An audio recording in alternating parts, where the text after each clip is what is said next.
其实 iPhone 14并不是不能买，那到底哪一些人比较适合换呢？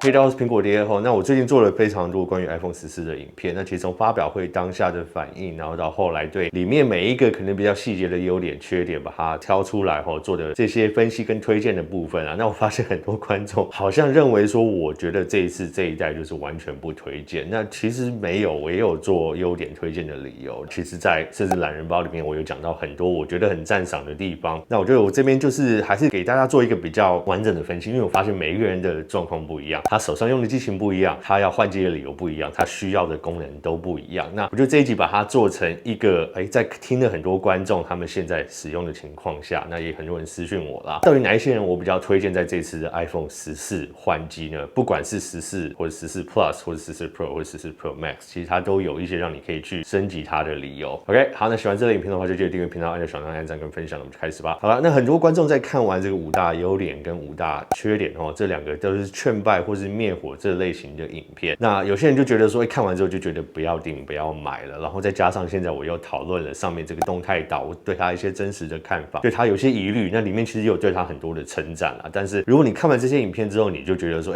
我就是不要买，那可能就是里面提到这些优点对你的重要性没有赢过里面提到的这些缺点。那如果是这种情况下的话，或许真的这一次你就可以不要购买。那至于呢，我们比较整体的来看到底谁应该换机，我觉得第一个你应该考量的点，然后就是你自己的经济状况，每个人的经济状况都不同。当然每个月的薪水啊，或是说，这个手机你需要花费多少在上面的占比，在每一个人的经济条件的安排下面，都会有不一样的选择。那所以我认为这个是你第一点需要考量的。如果说做成这个买一只新手机，对你在生活上面其他，比如说你需要去分期付款，你需要每个月很拮据的去做这个换机的动作的话，我个人觉得，其实如果你手上的手机还可以使用，没有大问题，或是说可能只是这个电池健康度有点下降，那你也知道，现在其实就算在苹果原厂去换他们的这个电池，花费都不会太高。那这种时候，或许其实不用做升级，换个电池，简单的维修，会是一个比较适合你的选择。那我们跳到下一个部分，如果你就是真的要换机，你的经济状况许可，那你手边的手机，不管是因为你平常在使用上觉得有点卡顿啊，比较慢，或者它已经不能完成你平常所做事情需要的需求，那甚至是你看到现在这些新相机的功能，可能是电影级模式啊，可能是它拍照的方式，那可能你很依赖手边的手机帮你记录你家庭的生活、你小孩的生活，或者你宠物的这些生活的话，你想要换到一支比较好的相机的手机的话，这些部分我会怎么推荐你？那首先呢，其实就算在最入门的14跟14 Plus 上面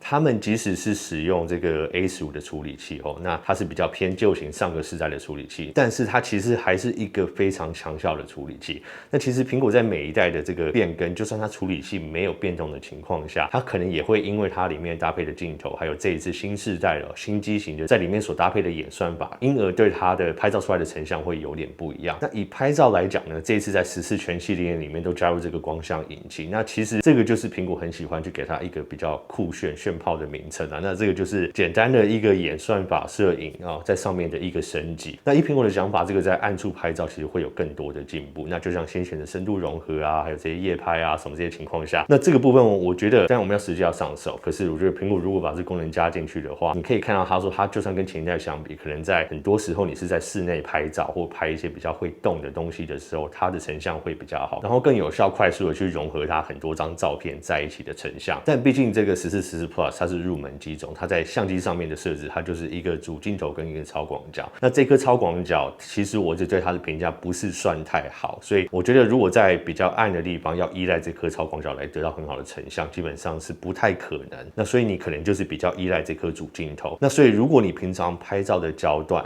你自己去看嘛，其实现在这主镜头的焦段可能跟近来几代 iPhone 的这个焦段不会有太大的差别，可能稍微广一点点。那如果光这个主镜头的焦段就是你平常拍照适应的这个距离，你也不需要更好的超广角的话，那或许这个14跟14 Plus 就会适合你。那下一个在录影的部分啦，那当然这次14系列我也提到，他们全系列都支援了这个电影级模式 4K 的拍摄。那这个部分你会不会用？当然我就不太确定。我自己是非常推荐大家多去使用、多去尝试这个功能，因为我自己非常爱用。那我也觉得在这种情况下所拍出来的影片，事后去调整的范围会比较大。那尤其是我自己也是常常拍小孩的情况下，我也不想要拍到别人的小孩，因为这个就是对隐私的一个尊重嘛。那我如果用这种模式去拍影片的话，我就可以很轻松的对焦我的小孩，把别人的小孩的脸去糊掉。如果我要分享给不管在社群上面，我就不用去担心这么多。那所以在我个人来讲，我很喜欢用这个模式去录影。那现在14全系列里面都支援这个 4K， 那14跟14 Plus 上面当然就是只有主镜头嘛，因为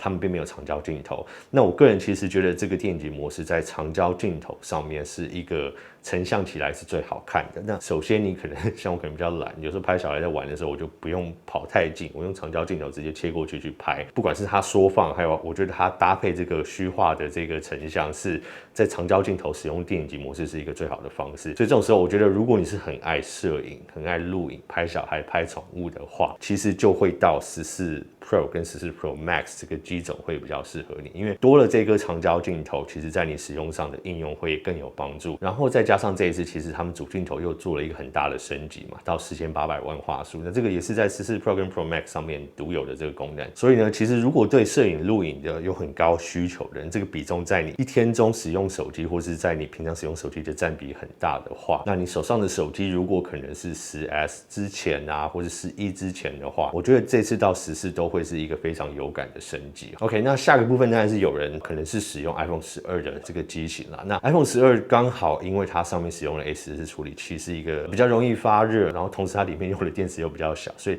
它对续航上面的影响是比较大。所以这种时候我自己也经历过使用 iPhone 12系列的手机，所以我知道那种感觉。那很多人可能用 iPhone 12又长期有在玩手游、在录影啊这些情况下，他觉得说，这支 iPhone 12对他整体来讲使用的 iPhone 体验并不是算太好。那也有人碰到这种，因为可能过热，手机常常宕机这种状况。那所以呢，如果你使用的 iPhone 12，比如说你平常使用上没有什么感觉，那或许你就不会使用到这些高耗能的模式、高耗能的 App。其实 iPhone 12你就继续用嘛，因为别人提到这些缺点你没有感的话，你也不用因为这样去换。但是如果这些发热的问题在你平常真的是重度玩手游，或者重度摄影，或者重度用这些高耗能的 App 的情况下，对你影响很大，然后它的续航呢也让你觉得不太安全的话，那或许用这种换机去购买的方式趁现在 iPhone 12可能它的价值还算不错，但最好你要拿到最好的价钱的时候，就是你自己去卖掉 iPhone 12嘛。所以这种时候你可能先买 iPhone 14 Pro 或是 iPhone 14进来，那你在做完转换之后，把这个手机清干净之后，再把它转卖出去，那通常这样会得到一个最好的价钱。那可能中间你需要补贴的差价也不会到太多。OK， 那在其他的功能，像很多人提到这个车祸侦测啊，或是紧急卫星通讯的这个地方，那车祸侦测这一点呢，因为可能我当初以我自己的出发点啊，现在毕竟是住在城市里，那我开车的地方，我自己很少开车，然后我会开车的话，可能都是在城市里短距离开。那这种情况下，第一会发生车祸的可能性比较小，那第二就算发生车祸，也一定是在旁边都有人的情况下，车速也不快的情况下，所以我对这个部分就是稍微没有那么担心，但是我还是觉得它是有它的必要性。那像我现在住美国嘛，其实我也有远亲啊，碰到的事情就真的是因为出车祸的当下没有人在旁边，因为住在郊区，住在乡下，那因为这样失去他们的生命，所以我觉得这个可能你真的要去考量说你自己住的地方跟你平常使用交通工具的习惯。那如果是比较偏郊区，你平常常常在行走的地方，在行进的地方是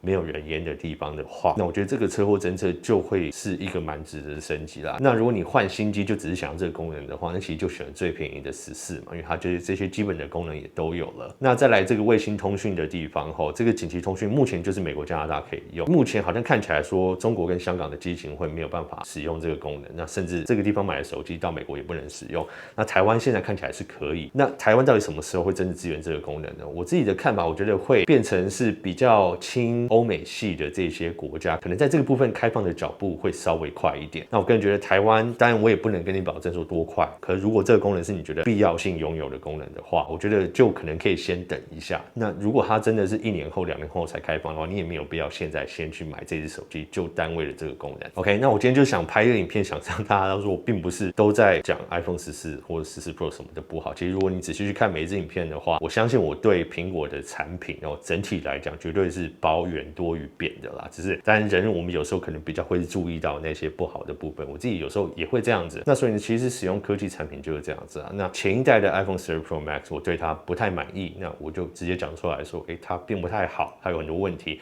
那换到13 Pro Max 的时候，这些问题全都改进了，那所以我给它的评价就是几乎接近完美。那我当然就希望在这边给大家一些比较也不敢说客观啦，我自己主观使用过的这些看法，还有我现在以目前对这些产品的了解，可能在它发表的当下看规格，我就大概能给你出的一些建议，就尽量让大家不管在购买前或考虑购买的人，可以在这些优点缺点全都考量过之后，再去思考哪一个比较适合你，或者是你根本也不需要去做升级。OK， 好，那今天影片就是做一个这样的解释，然后跟大家分析一下。那如果你们有什么问题的话，大家也可以在下面讨论，因为其实有很多观众非常专业，可以给出比我更好的建议。OK， 那大家一起在下面讨论的话，其实有时候你反而得到的会比单看我影片的还要多。OK， 好，那喜欢的话就记得订阅频道，按下小铃铛、按赞跟分享。我是苹果爹，我们下次影片见，拜。